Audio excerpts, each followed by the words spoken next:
Bonjour.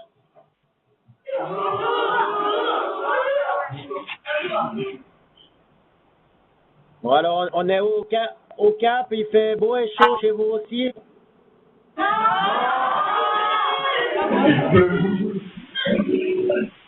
C'est normal, il pleuvait toujours quand j'étais au départ de la course. On est à Cape Town durant l'Odyssée. Donc, on a fait beaucoup d'arrêts autour du monde sur cette Odyssée pour faire un état des lieux de la pollution plastique. Pour ceux qui connaissent pas encore le projet de l'Odyssée, l'idée c'était comme l'a dit Steph, d'évaluer la pollution plastique dans les océans et les îles isolées qui sont situées aux alentours des gyres. Donc les gyres, c'est l'ensemble de courants dominants qui tournent dans les aiguilles d'une montre au nord et dans le sens inverse des aiguilles d'une montre dans l'hémisphère sud. Et nous avons donc été sur chacune de ces différentes îles pour faire notamment appliquer un protocole qui est celui de la NOAA. Je vais vous parler un peu plus de ce protocole. Sur chaque île, on choisissait 3 plages. Sur ces plages-là, sur 100 mètres, on dessinait 4 transects, donc qui vont de la fin de la plage au bord de l'eau. Et on va identifier, ramasser tous les déchets qu'on retrouve, aussi bien du plastique que du tissu, que du verre, enfin tout type de déchets qu'on peut retrouver. On va le peser aussi par catégorie et si possible, s'il y a différents types de marques, prendre aussi cet élément en considération. Puis par la suite, on fait 4 quadras. Donc un quadrat, c'est 50 cm par 50 cm et 10 cm de profondeur. On récupère tout le sable, on le tamise avec des tamis donc de différentes mèches, donc 5 mm, 2,5 mm et 300 microns. Et on prélève donc ce type d'échantillon que vous voyez là dans les différents quadrats. Donc là, ici, on a pratiquement du mésoplastique et beaucoup de mésoplastique, mine de rien. Mais en grande partie, on a retrouvé énormément, et comme disait Steve, partout, même dans les îles les plus isolées où personne ne vit, des macrodéchets de ce type-là. Donc là, par exemple, vous pouvez voir ce déchet à des marques. Donc, on peut imaginer qu'il a été grignoté par des poissons, des tortues. On a récupéré différents commentaires parce que sur chaque île aussi et même dans chaque ville, on s'intéresse à ce que pensent les locaux de cette pollution plastique et ils nous parlent de leur expérience. Donc voilà, l'idée c'est vraiment de partager et à la fin de pouvoir tous se rassembler pour se battre contre cette pollution plastique. Alors ce qu'on retrouve énormément, c'est des bottle caps, des bouchons de bouteilles en plastique, des bouchons de bouteilles, des chaussures, des flip-flops. Oui, beaucoup de flip-flops, de claquettes. Donc énormément de briquets, énormément de petits débris. Après, c'est dur d'identifier. Et on voit énormément les oiseaux qui construisent leur nid avec des bouts de plastique, avec des bouts de filets de pêcheurs. Donc en fait, ce qu'on se rend compte sur des îles inhabitées, il y a des milliers d'oiseaux et beaucoup mangent du plastique. Et si vous mangez du plastique, même vous à l'école, je pense que ça va pas être terrible dans votre estomac. Je précise juste que donc les échantillons qu'on fait, on va faire différentes analyses. Donc la première, c'est de savoir quel type de plastique on a retrouvé le plus. Est-ce que c'est du polyéthylène? Enfin, je ne sais pas si vous connaissez les 4 différentes catégories, mais différentes catégories de plastique qu'on peut retrouver. Aussi quel type. Donc on parlait tout à l'heure des microbilles de plastique en résine, donc qui sont issus des industries.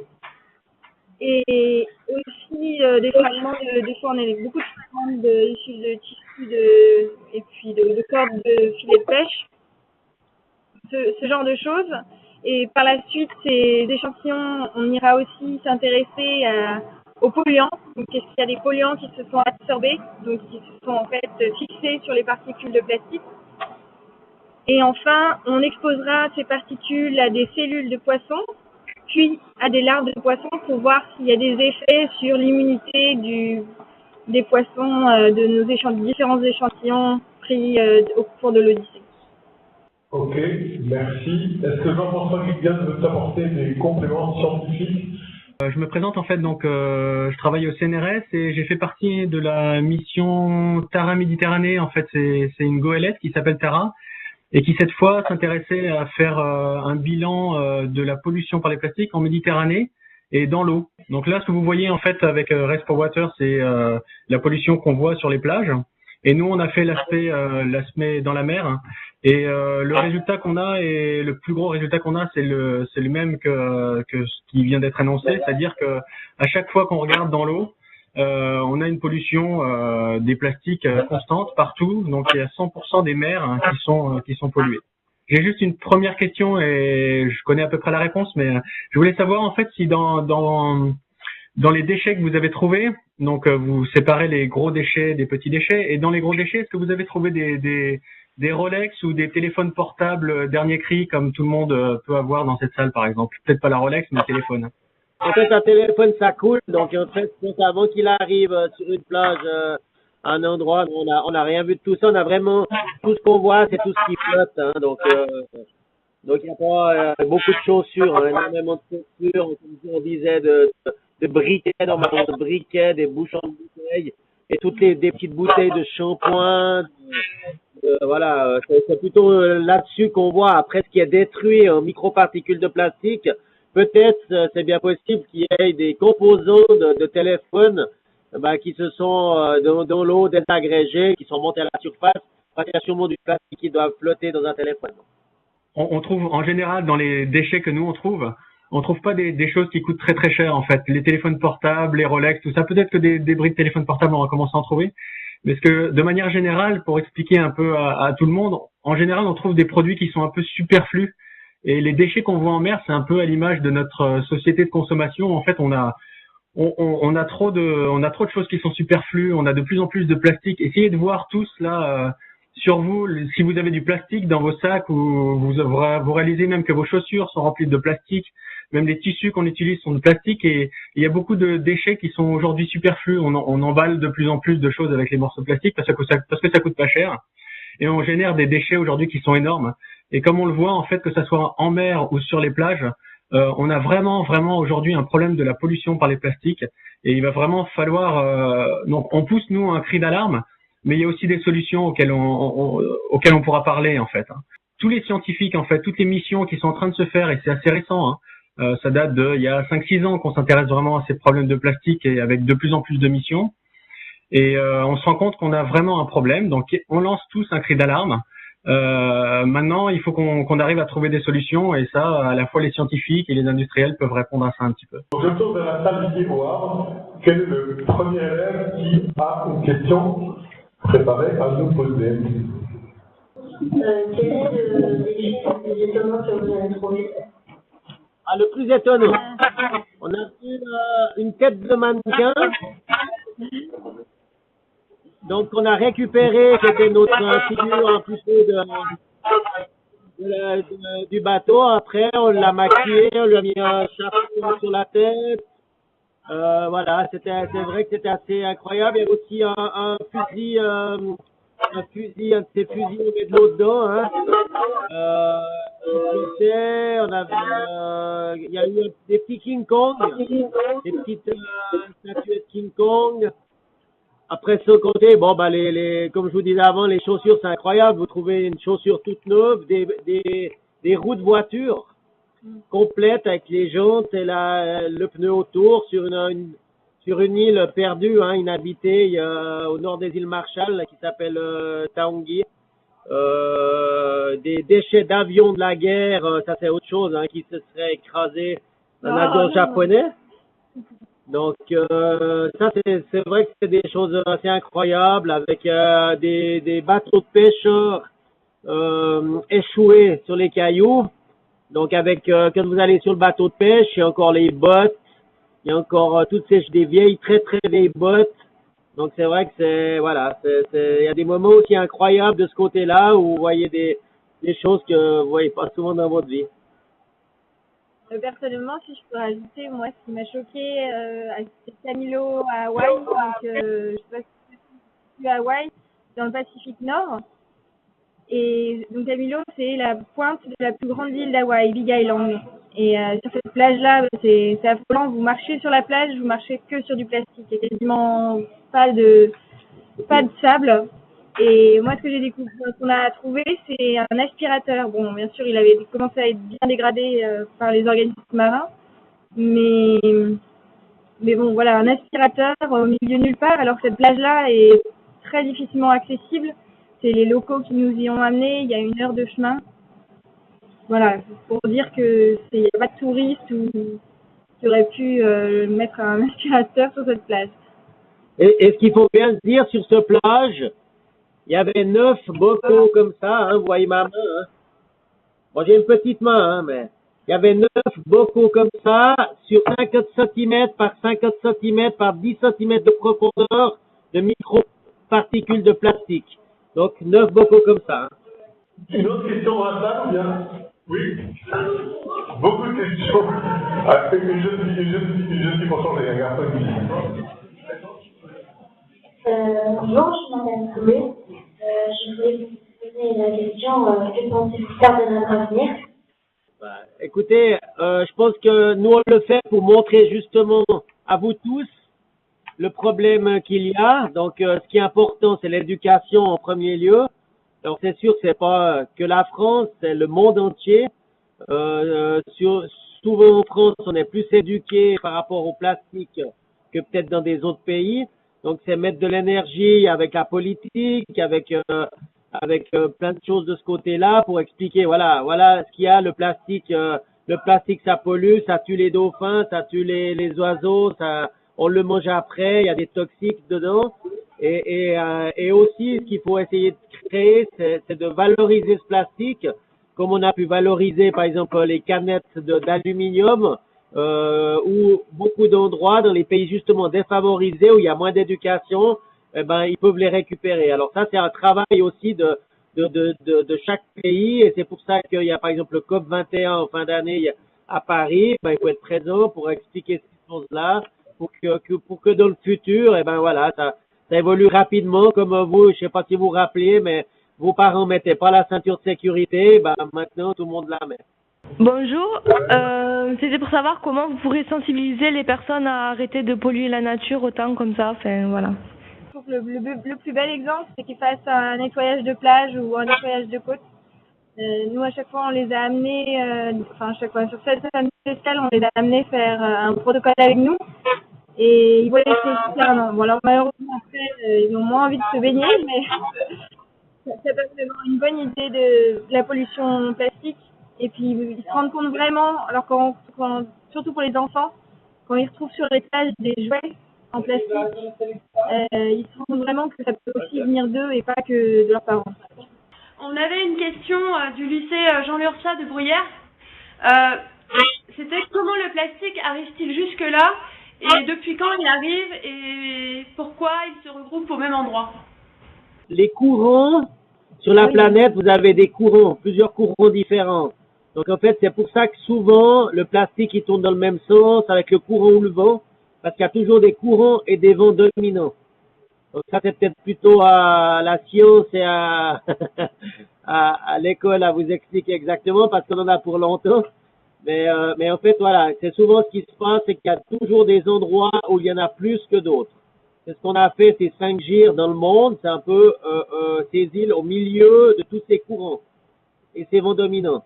Donc après, ils flottent parce que certains plastiques comme le polyéthylène est plus léger que l'eau et revient en surface et se déplace sur plusieurs mois ou même plusieurs années. Donc voilà pourquoi ces plastiques à un moment. Mais si vous vous rendez compte qu'une île de 5 km au milieu du Pacifique a plein de plastique sur son île, il y en a plein qui ont passé à côté. Donc après qui va finir plus loin au Groenland, peut-être en Antarctique aussi, et des endroits où on va pas voir, ou bien Tara, les bateaux plus comme ça, on va les voir de leur propre yeux. Je vais partir vraiment du départ de la question, c'était, et je vais finir par les gyres. D'où est-ce qu'ils viennent les plastiques? Ce qu'il faut savoir, c'est que 90% des plastiques, ils viennent de la terre. D'accord? Ils viennent pas des déchets qui arrivent, qui seraient relargués en mer. 90% des déchets, ils proviennent de la terre. Ils viennent de n'importe qui jette un morceau de plastique en haut d'une montagne. Au bout d'un moment, au bout de quelques années, ça va arriver en mer. D'accord? Donc tous les déchets qu'on a sur la terre, au final, ils vont arriver en mer. Et dans ces déchets qui arrivent en mer, on a 80% de plastique. D'accord? Donc ce qu'il faut voir aussi, c'est que les plastiques, c'est pas quand on a une pollution en général, on dit oh là là, c'est les industriels qui sont méchants et qui font des saletés, etc. Là, en fait, sur les plastiques, c'est 20%, ils viennent des ménages. Ils viennent de vous, de moi. Quand on est sur la plage, il y a un truc qui s'envole, oh bah dommage. Ou alors je mets pas le truc bien dans la poubelle, il s'envole, il va en mer. Et donc du coup, en fait, le problème, il est quand on posait les questions sur qu'est-ce qu'il faut faire plus tard et c'est quoi l'avenir sur les générations, c'est aujourd'hui de bien sensibiliser les gens à mettre les morceaux de plastique dans la poubelle, parce que le problème majeur, il vient de là. D'accord? C'est simplement ça. Le problème, c'est la collecte. On n'arrive pas à collecter tous les plastiques qu'on produit. Donc il y a 1 à 10% des plastiques qui sont pas collectés et qui arrivent en mer. Après, une fois que ça arrive en mer, effectivement, il y a des courants qui vont balader les plastiques parce que les plastiques ça flotte. Et on a des zones dans le monde, donc c'est pas très compliqué les gyres. Hein. Il faut juste imaginer quelque chose qui circule, qui tourne en rond. Donc on a des courants comme ça qui tournent en rond et qui avant en fait dans ces gyres on trouvait des morceaux de bois. Et ben maintenant en fait on trouve des morceaux de plastique. Et en fait c'est des zones qui accumulent de plus en plus de plastique. Ce qu'il faut savoir c'est qu'un plastique en mer ça va durer entre 100 ans et 400 ans. Donc entre 100 ans et 400 ans, il a le temps de se balader et d'aller se retrouver dans ces zones d'accumulation. Et c'est pour ça qu'on en trouve beaucoup dans ces zones d'accumulation. Mais ça ne veut pas dire qu'on n'en a pas partout. Quelles sont les conséquences de cette pollution plastique sur les animaux, les végétaux et sur l'homme? Dans les chiffres actuels, je ne sais pas si je me trompe un peu, mais il y a 1 million d'oiseaux chaque année, donc d'oiseaux marins, chaque année qui meurent par l'ingestion des plastiques. De même, si le plastique leur est toxique, c'est qu'ils finissent par accumuler tellement de plastique dans leur estomac qu'ils finissent par mourir de faim. On sait que les tortues confondent les sacs plastiques avec des méduses, donc ils les ingèrent. Dans notre cas, on n'a pas croisé d'animaux qui ingéraient du plastique ou ce genre de choses, mais dans les meetings qu'on a fait avec des ONG, nous ont raconté quelques anecdotes. Des fois, c'est assez incroyable. Je sais plus, je crois que c'est dans l'île de Pâques. Ils avaient trouvé une bouteille de Coca-Cola entière dans un thon. Après, la plupart des organismes, toute la chaîne alimentaire est touchée. Tout ce qui est poisson, mammifères marins, dauphins, les phoques, là, justement, tout à l'heure, on avait un phoque dans le port. À Hawaï, c'est une vraie catastrophe. Et oui, bon. Comme ça, il y a quand même beaucoup et ça va jusqu'au plancton. Vous savez, quand on voit l'état de ces bouteilles et quand on va sur les îles où on a été, il y a des milliers d'oiseaux et c'est sûr que, voilà, ils mangent, ils croquent dans le plastique, c'est pour ça qu'on en retrouve dans le nid. Ils vont sûrement donner à leurs petits, hein, parce que s'ils mangent quelque chose, c'est pour donner à leurs petits, donc souvent, alors on n'a pas qu'un animal pour nourrir, c'était pas notre travail non plus, hein. Et mais c'est clair que il y a énormément d'oiseaux et de tortues qui mangent ça. Une question peut-être des élèves du Havre. Qui ouvre une question? Garçon, facile.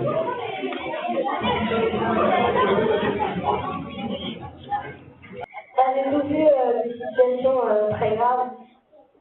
Ce qui est grave, c'est de trouver 9 bocaux comme ça sur 50 cm², hein. Ça, c'est sûr que c'est très grave, hein. Vous vous rendez compte? Je sais pas oui. Donc, si on l'ouvre, je sais pas si vous voyez bien vous voyez ce qu'il y a là-dedans? Il y a 9 bocaux comme ça. Ça, c'est très grave, ça c'est clair. Hein. Parce qu'il faut bien vous rendre compte, ça veut dire que vos enfants, ils vont jamais aller sur une plage où il n'y a pas de plastique. Ça, c'est sûr. Bonjour, je m'appelle Mamadou. Ça fait combien de temps que vous faites ce travail? Vous savez, le travail, nous, on travaille pas, on fait ça pour le plaisir. Donc non, la réalité, l'Odyssée West for Water, il est parti le 15 mars de Bordeaux. Et en 10 mois, il va faire le tour du monde dans ses gires pour expliquer, voilà, en 10 mois, voilà ce qu'il y a sur la planète. Après, nous, on est marins. Ça fait depuis que je navigue sur la mer que je vois des plastiques où il y a des fûts en acier, où voilà, il y a plein de choses différentes dans l'eau. Et bah mon métier, vu que j'aime la mer, bah c'est de justement montrer ça. Et après, Kim, elle est plus spécialisée. Elle va vous expliquer ce qu'elle a fait dans sa vie. Bonjour, moi j'ai fait un master d'océanographie à Marseille. Je me suis spécialisée après ça en toxicologie de l'environnement. Donc c'est tout ce qui est l'étude des polluants sur les organismes, les écosystèmes à plus large échelle et même sur la santé humaine. Donc j'ai été engagée par Race for Water. J'ai eu beaucoup de chance parce que c'était une très belle opportunité qu'ils m'ont offert. Et au départ, c'est vrai que c'était un contrat de 3 mois, mais ils ont allongé pour que je puisse faire toute l'Odyssée. Et voilà, l'idée, c'est de rester en contact avec eux, de continuer à échanger les idées. Ce matin, on visitait une usine de recyclage. J'en ai déjà visité un paquet d'usines, alors celle-ci, voilà, ça fait ouvrir les yeux quand on voit que tout est trié à la main et qu'il y a beaucoup de nos déchets qui finissent quand même dans ce qu'on appelle les landfills, donc on est fini par les enterrer, les brûler. Donc, sur certaines îles, ils n'arrivent tellement pas à s'en débarrasser qu'ils sont obligés de les brûler, parce que en les brûlant, ça pollue, il y a des différentes toxines qui s'en échappent. Donc oui, sur certaines îles, c'est un vrai problème. L'île de Pâques, ils attendent qu'on prenne leurs déchets, ils sont stockés dans une petite maison et ils attendent parce qu'ils nettoient leur plage. Ils produisent pas énormément de déchets en eux-mêmes, mais ils ont énormément de déchets qui proviennent des océans. Ouais, chaque île est différente à ce niveau-là, et c'était vraiment, c'est vraiment fabuleux de rencontrer toutes ces personnes avec différentes expériences, et tous avec une réelle motivation de finir pour faire quelque chose. Quels gestes pouvons-nous faire pour arrêter ces populations et l'éradiquer? Est-ce que vous connaissez la règle des 3 R? Non, nous écoutons. Oui, j'ai entendu un oui, mais bon. Donc il y a plusieurs possibilités. Bon, il y a un 4e R qui est venu ici à l'aquarium. Ils sont en train de faire une campagne de sensibilisation justement là-dessus. Donc c'est refuser, réduire, recycler. Et j'en oublie un. Réutiliser, pardon. Du coup, oui, refuser, parce que il y a plein de choses de la vie de tous les jours. On n'est pas obligé d'utiliser un sac plastique à chaque fois qu'on va au supermarché. On peut utiliser, moi j'ai toujours mon sac en tissu avec moi. On peut éviter aussi de jeter nos cigarettes, parce que alors là, les cigarettes, on en a retrouvé mais partout, sur toutes les plages. On laissait pas les cigarettes en entière, on a retrouvé, mais les filtres de cigarettes. Et il faut savoir qu'il y a du plastique. On évite aussi d'utiliser des pailles quand on vous donne une boisson. C'est vrai que vous n'avez pas forcément besoin d'une paille. Ce genre de choses, on a trouvé énormément aussi sur les escales. Il y a plein de gestes comme ça qu'on peut faire pour réduire rien que notre consommation quotidienne. Que je ne sais pas si vous avez fait l'essai, mais prenez une journée, vous dites tout ce que vous consommez dans votre journée qui contient du plastique. Vous allez voir, c'est affolant. C'est tout. Là, nos vêtements sont faits de plastique, comme disait Jean-François Guillon, les portables sont faits de plastique, les ordinateurs, tout ce qui nous entoure, il y a du plastique. Après, c'est vrai que c'est un outil génial. C'est au niveau de la médecine, ça a apporté plein de choses. Faut pas non plus y éradiquer, mais réduire. Et quand refuser certains outils certains plastiques dans la vie de tous les jours qu'on n'a pas forcément besoin d'utiliser. Donc l'une des solutions, je sais pas si j'en parlais, c'est d'utiliser de brûler d'utiliser le plastique pour le transformer en pétrole pour le transformer en électricité. Je sais qu'à Hawaï, ils le font déjà. Ils ont fait un grand nettoyage îles Midway. Donc les îles Midway, c'est des petites îles au nord d'Hawaï. Ils récoltaient tous les déchets et les déchets issus des filets de pêche. Ils les réutilisent pour justement produire une partie de l'électricité sur leur île. Donc il y a des solutions qui existent, mais après c'est compliqué parce que les filières, enfin les entreprises sont pas forcément sur place. Chaque solution, il n'y a pas qu'une solution, il y a plusieurs solutions et chaque solution implique pas mal d'argent, donc il y a toujours un souci. Quand je vois l'île de Pâques, s'ils n'arrivent pas à savoir ce qu'ils vont faire de leurs déchets, c'est principalement parce qu'il n'y a personne pour les aider financièrement. Est-ce que toutes les océans sont pollués de la même manière? La plus grande gire, c'est celle dans le Pacifique Nord. D'ailleurs, là, c'est qui a commencé avec la découverte de Charmour du qu'on appelle le 7e continent. Mais en fait, c'est plus une sorte de mélange de plastique qui flotte avec différentes profondeurs. Là, c'est vrai que c'est là où il y a une plus forte concentration, notamment par les continents de la Chine, l'Indonésie, qui sont les plus gros pollueurs, et qui du coup tous se retrouvent dans la gire Pacifique Nord. Et donc Hawaï en subit les conséquences et la côte californienne également. Mais après, c'est vrai que c'est difficile parce que la pollution, mine de rien, elle est pas fixe, donc on peut pas vraiment la mesurer en temps réel. On a juste une idée globale du chiffre. Donc c'est 250 millions de tonnes de déchets qui flottent à la surface des océans. Mais on peut pas dire il y en a moins à tel endroit, il y en a plus à tel endroit. Malheureusement, au jour d'aujourd'hui, c'est un peu la difficulté qu'on a trouvée, c'est que tout c'est tellement variable, même sur les plages. Les plages sont nettoyées régulièrement pour les touristes. Donc, tout de suite, c'est vrai que ça n'a pas été toujours facile de trouver des plages qui n'étaient pas nettoyées trop régulièrement. Et il y a aussi la position. La plupart des plages qu'on a analysées à chaque fois, par exemple à Hawaï, c'est toute la côte où il y a des vents dominants, donc toute la côte est. Ce qui nous a intéressé, c'est là où on en trouve le plus. On peut se retrouver avec des plages où il y en a moins parce que justement elles sont plus à l'ouest et elles sont en fonction de l'orientation de la plage.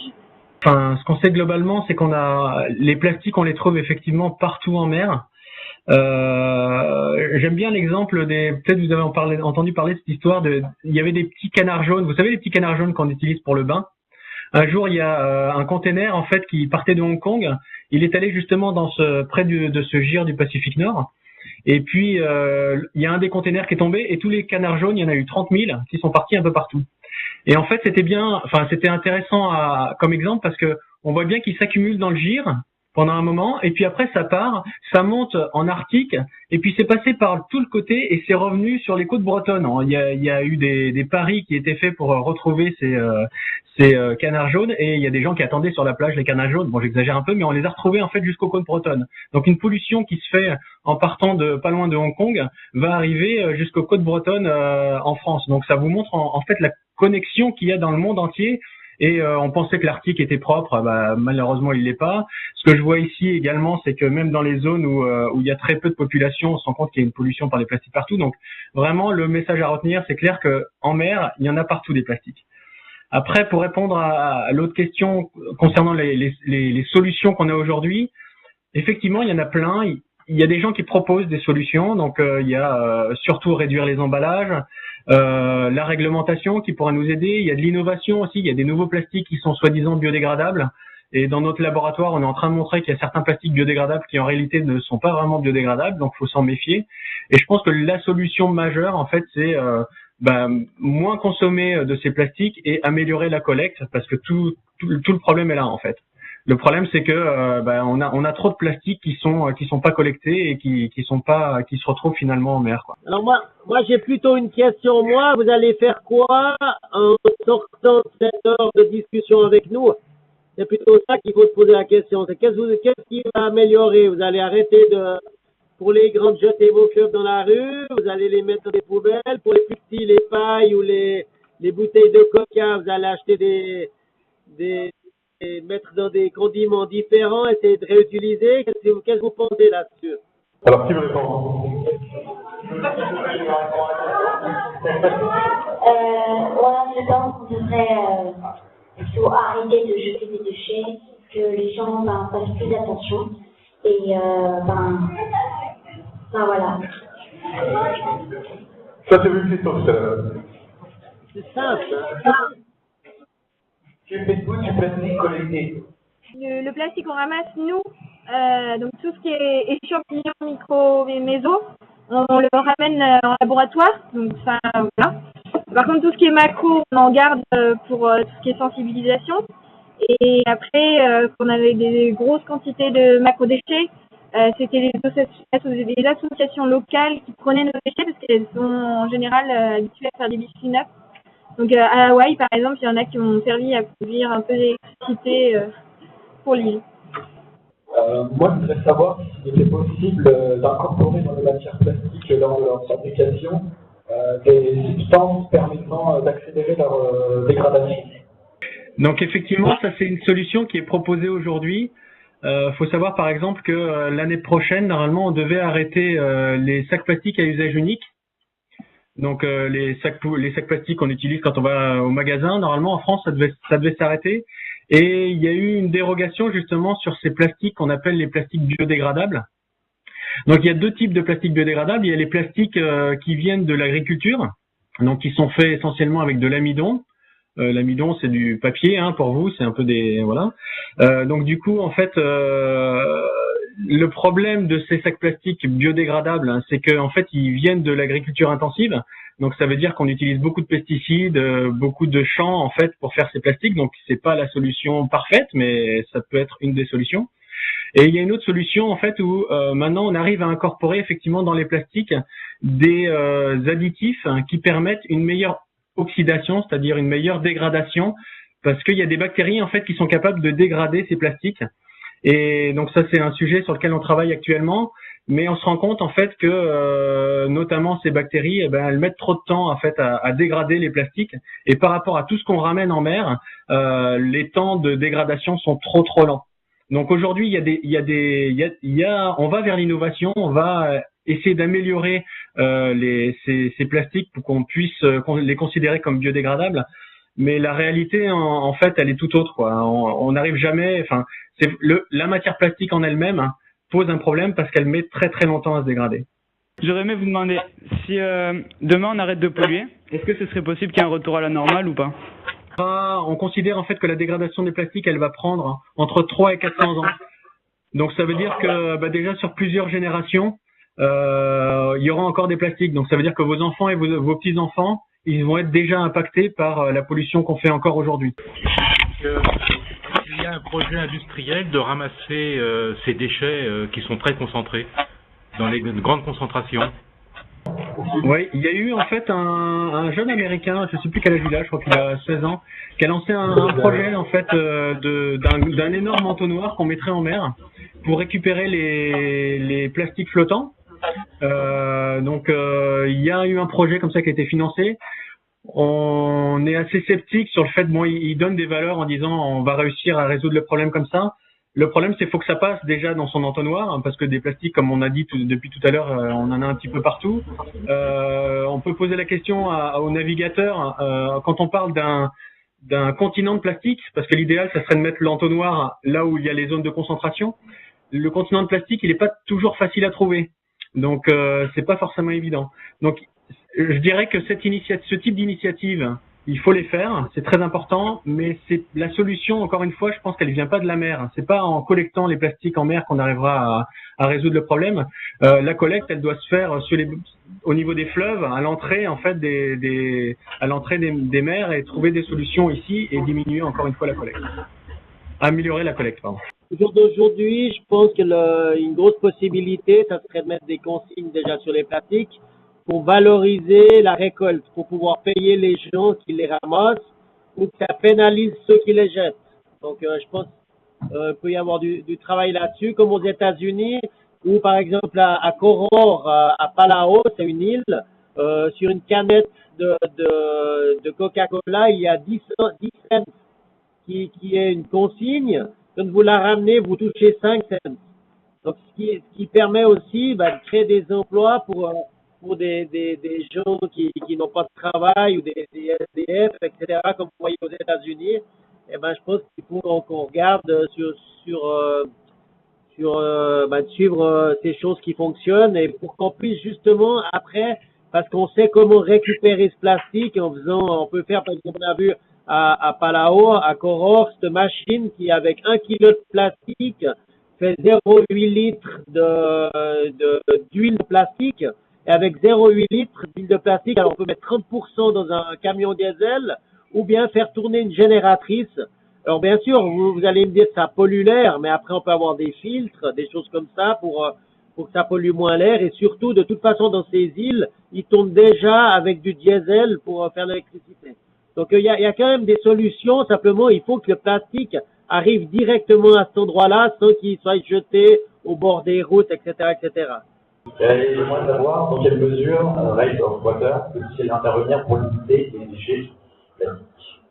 En fait, nous, on lutte pas contre la pollution. On montre comme Tara ou comme toutes les autres expéditions, le plastique, on en a besoin. Il faut simplement arrêter qu'il finisse où il doit pas l'être.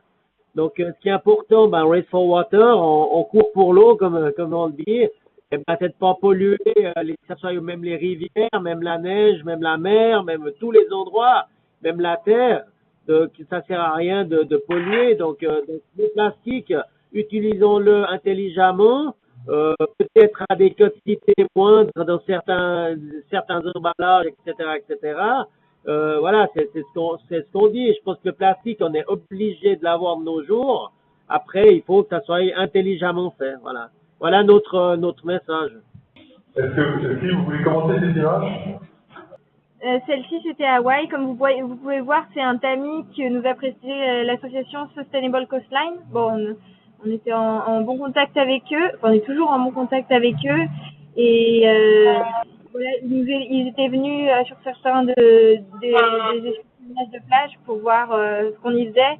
Et puis nous amener des enfants aussi et nous aider. Faut savoir qu'un protocole comme ça, en général, ça nous prend minimum 3 heures. Et là, sur Camilo, ça nous avait pris une journée entière. Alors c'est 4 transects et puis 4 quadrats, mais faut savoir que c'est assez long parce que tout récupérer du microplastique dans le sable, c'est un processus assez long. C'est des photos de Koror, il me semble. Donc ça, c'était sur une petite île très loin, très éloignée des habitants. Ça, c'est un petit... Je pense que c'est principalement du corail, il n'y a pas du tout de sable. Mais on avait trouvé énormément de macro-déchets. Donc, comme vous voyez, des bouteilles en plastique avec leurs bouchons ou sans leurs bouchons. Des plaquettes, comme on l'a dit. Dans l'ensemble, oui, c'est ça qu'on a retrouvé. Mais énormément. Là, là, ça n'a pas été bougé pour la photo. Hein. C'est vraiment, on a des fois accumulé comme ça. J'étais au Chagos, donc c'est un endroit qui est protégé, hein, qui est complètement fermé, que ce soit pour les pêcheurs ou pour les civils, sur une île qui fait environ 3 km de long par 300 mètres de large. Quand je suis rentré sur l'île, j'ai choisi un bout sur 25 mètres carrés. J'ai trouvé 81 bouteilles de PET, donc de plastique, d'eau, etc., avec des flip-flops, du Sagex, donc voilà. Ça, c'était il y a 2-3 semaines à Rodrigue, donc c'est dans l'océan Indien. On était donc avec l'association Scholz Rodrigue. Et pareil, alors c'est des enfants qui sont déjà investis dans un club mer, donc ils connaissent bien les courants marins, et ils voulaient en savoir plus sur la pollution plastique, donc on a partagé avec eux cette expérience.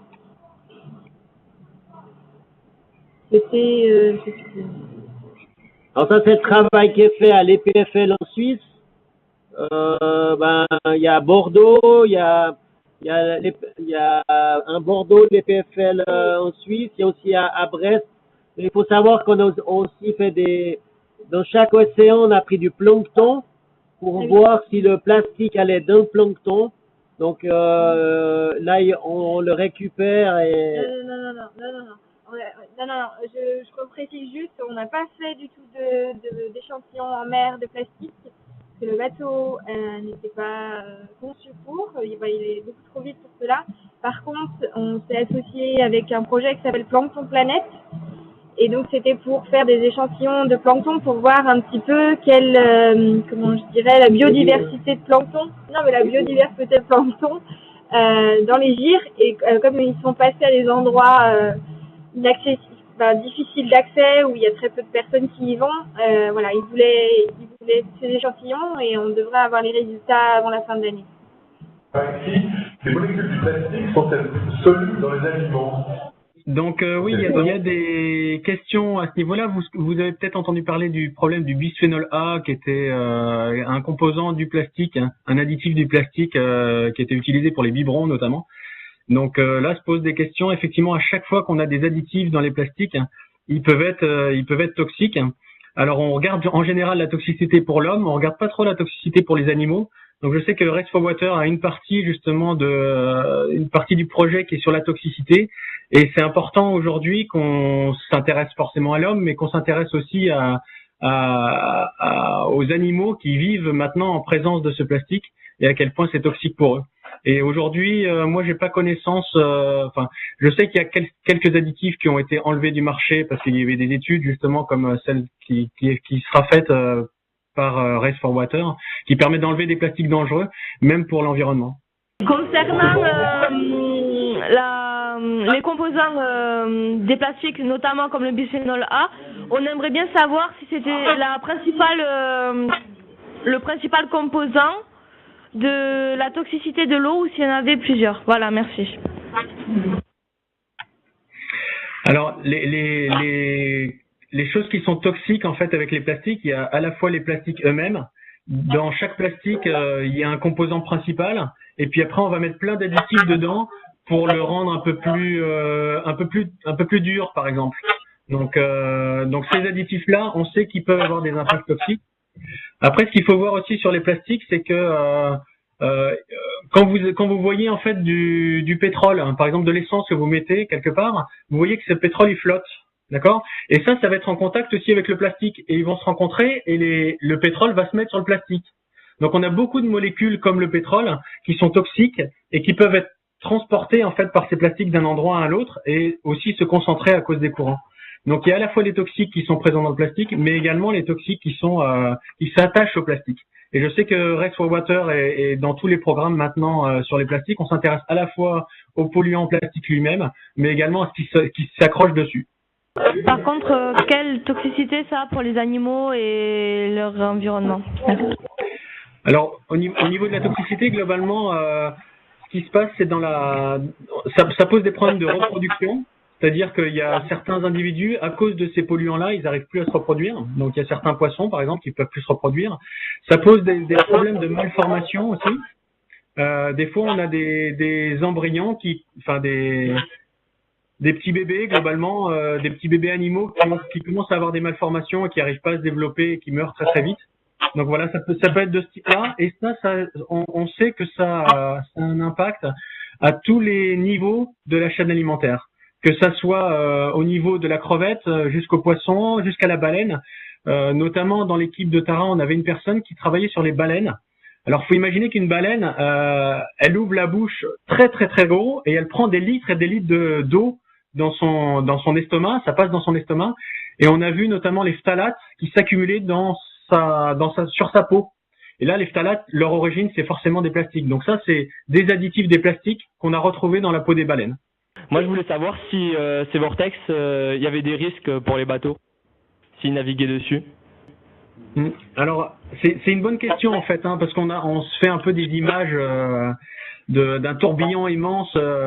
Ces tourbillons, ça n'existe pas dans les océans. Ils existent simplement, c'est des courants, mais ils vont très très très très très doucement. Donc, les bateaux qui naviguent en général sont influencés par ces courants-là. Si on est face au courant, on va avancer moins vite, mais c'est pas dangereux en fait pour les bateaux et pour la navigation. On a une idée aujourd'hui de la pollution, mais il faut améliorer en fait cette idée, savoir vraiment à quel point la pollution elle est là.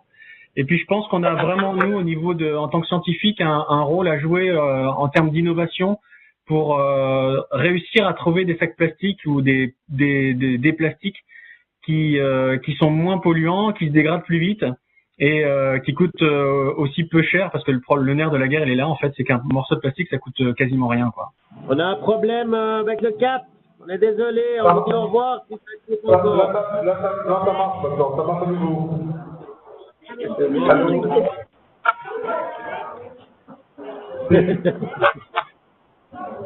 Merci, un très grand merci à Steve Rabusta et à Kim Van Arkel.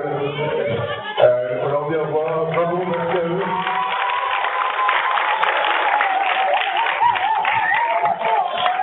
Merci beaucoup à Steve et à Kim. Mettez vos déchets dans les poubelles, hein.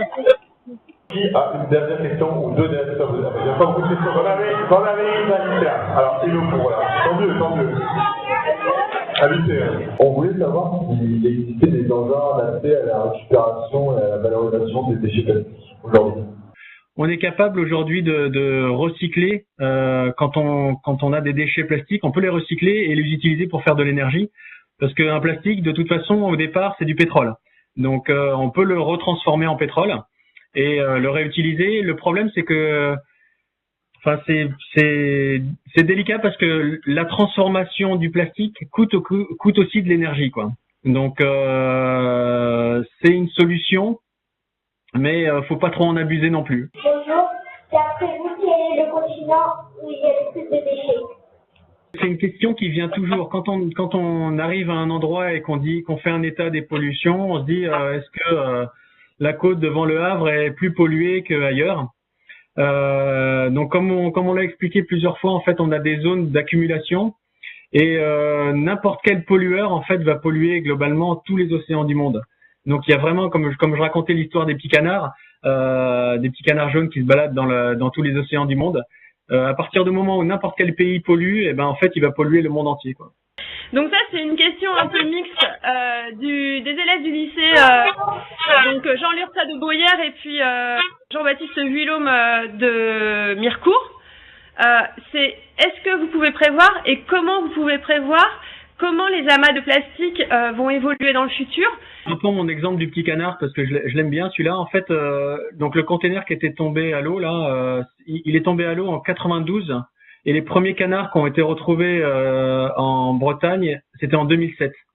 D'accord, donc ça a pris à peu près, on va dire 15 ans si je fais pas d'erreur de calcul, pour que ça aille d'un endroit à un autre. Donc 15 ans, ça peut paraître long, mais en réalité c'est assez rapide. Parce qu'il est quand même passé, tous ces canards sont passés dans le gire du Pacifique, donc il reste un certain temps, et puis après, hop, ils arrivent à monter au niveau de l'Arctique, ils traversent tout l'Arctique, et puis ils redescendent en fait au niveau de l'Atlantique. Donc c'est assez rapide. Alors après, comment on fait pour prévoir le temps de dégradation? On a des chiffres aujourd'hui.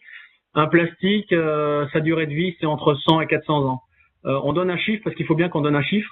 On arrive à le démontrer en estimant les premières étapes de dégradation et on multiplie simplement par combien de plastique. Imaginons qu'on a réussi à dégrader un morceau de plastique de 10%, ben on va multiplier par 10 ensuite pour trouver la dégradation totale. D'accord? Donc on n'a pas attendu 400 ans pour trouver la réponse, mais on arrive à estimer avec les taux de dégradation de ces plastiques à la fois savoir si ces plastiques ils se dégradent. En général, les plastiques ils se dégradent essentiellement par les ultraviolets et les vagues en mer, c'est les premières dégradations, et ensuite c'est les bactéries qui vont les dégrader. Et ces temps de dégradation, on arrive à peu près à les estimer. Par contre, quand je dis entre 100 et 400 ans, c'est assez large parce que la diversité des plastiques est énorme et on sait pas en fait aujourd'hui, il y a de plus en plus d'additifs différents qui sont utilisés dans les plastiques. Et on ne sait pas ce que ça va devenir. À chaque fois, il faut qu'on fasse une étude différente en fonction du nouvel additif qui est proposé, quoi. Donc, vous voyez un peu la complexité d'estimer la durée de vie d'un plastique. Les molécules de plastique peuvent-elles provoquer des cancers? Les maladies aujourd'hui que les plastiques concernent, c'est pas le plastique en lui-même, encore une fois, c'est les additifs qui sont à l'intérieur. Et notamment, le bisphénol A a été montré comme étant éventuellement cancérigène.